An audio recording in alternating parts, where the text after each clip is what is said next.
सुना है नाम कभी? नहीं सर, नहीं। आज पहली बार सुना। हाँ, इस त्योहार का नाम है बसोड़ा। इस त्योहार में क्या होता है कि जो महिलाएं हैं वो घर में वो बनाती हैं पूड़े कहते हैं उसको, और चने की दाल होती है, हल्दी होती है, तो एक टोकरी में रख करके जाते हैं और किसी सड़क के किनारे, अच्छा विशेष रूप से वो जगह होती थी जिन्हें चावड़ भूमिया कहते थे। चावड़ भूमिया कहते, ये समझ लो जब पहले हमारे लोगों को मंदिरों में जाने का हक नहीं था तो वो क्या करते थे बेचारे गरीब, गांव के बाहर ऐसे 2 ईंटें लगा देते थे यूं, और वहां ईंटें लगा के समझते ही चावड़ भूमिया बन गई, फिर उसकी पूजा करते थे क्योंकि कीड़ा था ना, वो पूजा करनी है। तो ऐसे ही वहां पर वो बसोड़ा हुआ, बसोड़ा पूजने जा रहे हैं। पर्दा प्रथा भी होता है इस क्षेत्र में। तो सासू माँ आगे आगे जा रही है और बहू पीछे पीछे जा रही है। सासू माँ को चलते चलते उन्हें सुसु महसूस हुआ, यूरिन प्रेशर महसूस हुआ, तो वो बैठ गई।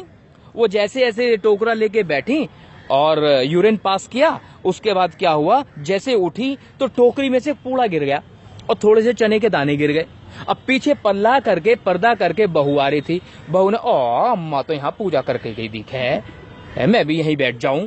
तो वो पीछे से आई और उसने भी एक पूड़ा वहां रख दिया, कुछ चने की दाल डाल दी और वो कुछ हल्दी डाल दी। ओ पानी तो पहले से पड़ा, मैं भी थोड़ा सा पानी डाल दूं। उसने पूड़े भी डाल दिए, चने की दाल डाल दी। अम्मा वहां पेशाब करके गई थी लेकिन उसने पूजा कर दी। गांव के सारी महिलाएं पीछे आ रही थी, अरे यहाँ भी पूजा हो रही है, तो उन्होंने वहां पर उसकी पूजा करनी शुरू कर दी। तो मेरे जैसे एक बंदा देख रहा था, उसने कहा तुम पागल हो गई हो, देख भी रही हो क्या वो बूढ़ी अम्मा यहाँ पर पेशाब करके गई थी, तुमने यहाँ पूजा कर दी।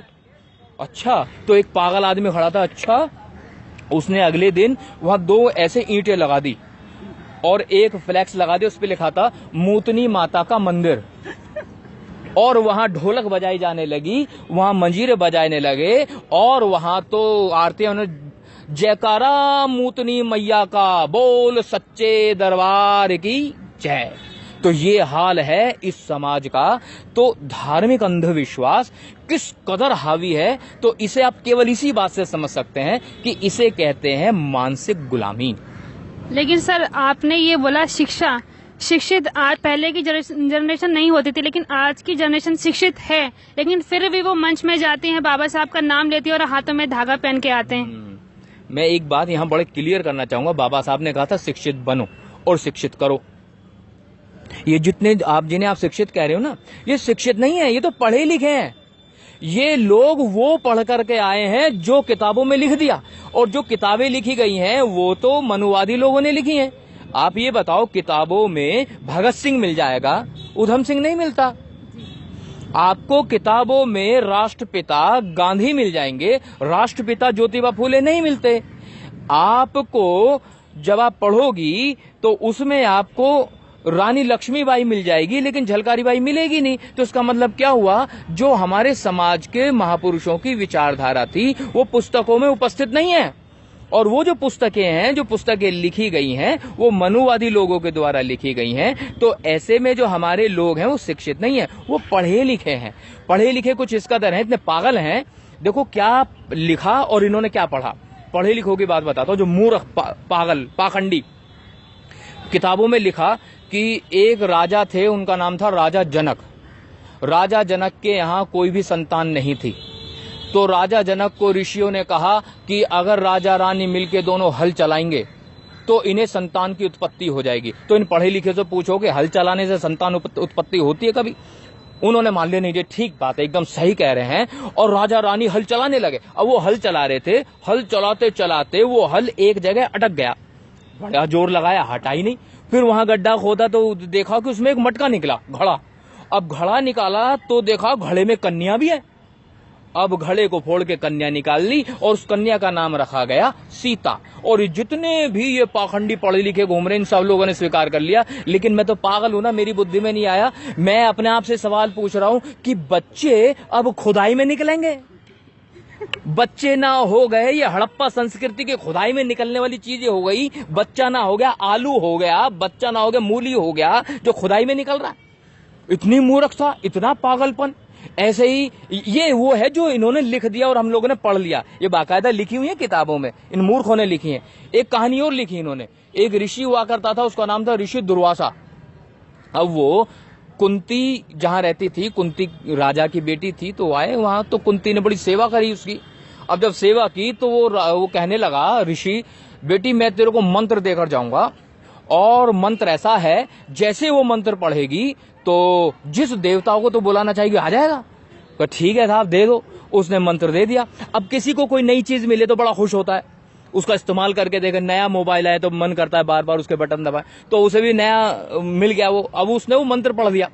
मंत्र क्या पढ़ गया, वो तो ऐसे स्मार्टफोन हो गया कि विजेट खुल गए। बताओ कौन से देवता को बुलाना है, इंद्र को बुलाना है, वायु देवता को बुलाना है, वरुण को बुलाना है। अब उसने गलती से सूर्य देवता को बुला लिया। अब सूर्य देवता वहां प्रकट हो गए। सूर्य देवता आकर कह रहे, मतलब सूर्य, ये जो सूर्य दिख रहा है, सूर्य वहां पर आगे कह रहे हैं बता बेटा क्या चाहिए। नुआ जी भाऊजी मैं तो वैसे ही बुला रही थी, मैंने तो वैसे ही मंत्र पढ़ने, वैसे कुछ नहीं, अब तो मैं आ गया, मैं तुम्हें कुछ दे के जाऊंगा। कहूँ देखो साहब दे के क्या जाओगे, मुझे तो माफी कर दो, गलती हो गई मुझसे। कि नहीं मैं तो ये पुत्र दे करके जाऊंगा। ओ भैया, ओ भाऊजी मेरी तो शादी भी नहीं हुई, तो मुझे पुत्र तो क्या कैसे, अरे इंतजाम सब हो जाएगा।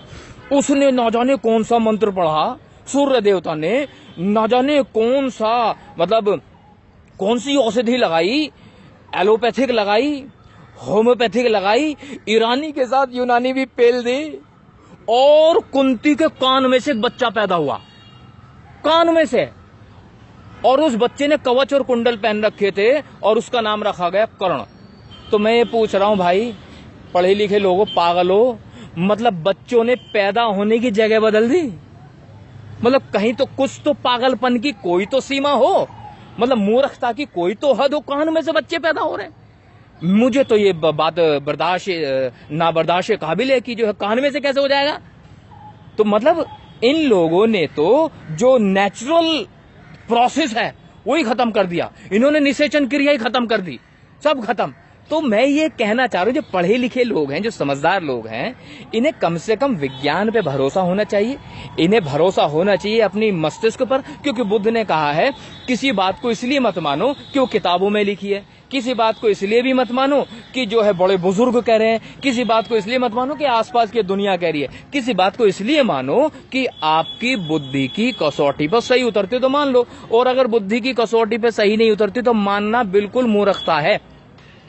तो इसे जो आपने कहा ना, जैसे पढ़े लिखे लोग ज्यादा मान रहे हैं, हाँ मान रहे हैं, क्योंकि उन्होंने वो पढ़ा है जो दूसरे मनुवादियों ने लिखा है। तो मैं ये कहना चाह रहा हूं, जिस दिन हमारे देश में महात्मा ज्योतिबा फूले को पढ़ाया जाएगा, भगवान गौतम बुद्ध को पढ़ाया जाएगा, माता सावित्रीबाई फूले को पढ़ाया जाएगा, पेरियार ईवी रामास्वामी नायकर को पढ़ाया जाएगा, सरदार उधम सिंह को पढ़ाया जाएगा, और बाबा साहब को पढ़ाया जाएगा, संत शिरोमणि कबीरदास को पढ़ाया जाएगा, संत शिरोमणि रविदास को पढ़ाया जाएगा, संत शिरोमणि तुकाराम को पढ़ाया जाएगा, संत गाड़गे को पढ़ाया जाएगा, तब कहीं जाकर के इस समाज में परिवर्तन की आप उम्मीद कर सकते हो। क्योंकि अभी जो पढ़ा लिखा समाज है केवल वही पढ़ रहा है जो लिखा गया है। अभी तो हमारे समाज में लिखने वाले ही पैदा नहीं हुए। मैं तो निवेदन करूंगा आपके चैनल के माध्यम से, जितने भी अपने आप को विद्वान समझते हो, कि लिखना शुरू करो, इतिहास बदलो। इस देश का जो सच्चा इतिहास है वो सबके सामने आना चाहिए, ताकि हमारे समाज के लोगों को हमारे महापुरुषों की विचारधारा के बारे में पता लग सके।